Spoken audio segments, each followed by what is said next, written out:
الحمدللہ رب العالمین والصلاة والسلام علی سید الانبیاء والمرسلین ابی القاسم محمد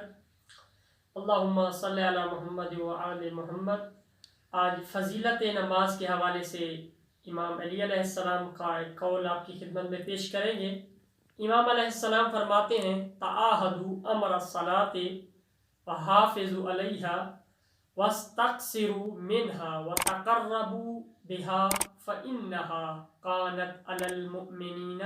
كتابا موقوتا۔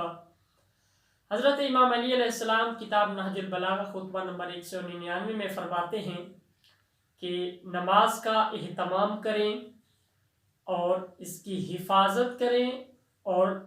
فراوان نماز پڑھیں، زیادہ نماز پڑھیں اور نماز کے ذریعے سے قرب خدا کو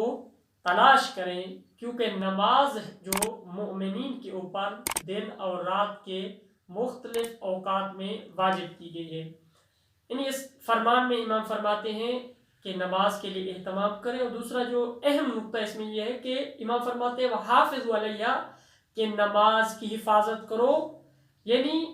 اس کی حفاظت کرو، اس کو اول وقت میں ادا کرو۔ ایک حدیث بھی معصومین سے روایت ہے کہ اس میں امام فرماتے ہیں کہ جو شخص نماز کو ہلکا اور سبک جانتا ہے وہ اس شخص کو ہماری شفاعت نصیب نہیں ہوگی۔ انشاءاللہ یہ حدیث آپ کی خدمت میں جلد بیان کی جائے گی حوالے کے ساتھ۔ تو یہاں پہ امام فرماتے ہیں نماز کی حفاظت کرو، یعنی نماز کو اول وقت میں ادا کرو، یعنی یہ نہ سوچو کہ بھی بہت زیادہ ٹائم پڑا ہے، شام تک ٹائم ہے تو پڑھ لوں گا مثلا، یا ابھی بہت زیادہ ٹائم ہے تو، بلکہ امام فرماتے ہیں اس کی حفاظت کرو اور اس کو اول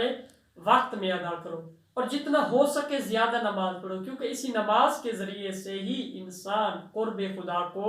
تلاش کرتا ہے اور قرب خدا کو حاصل کر لیتا ہے۔ اور نماز جو ہے نا وہ دن اور رات کے مختلف اوقات میں مومن پر واجب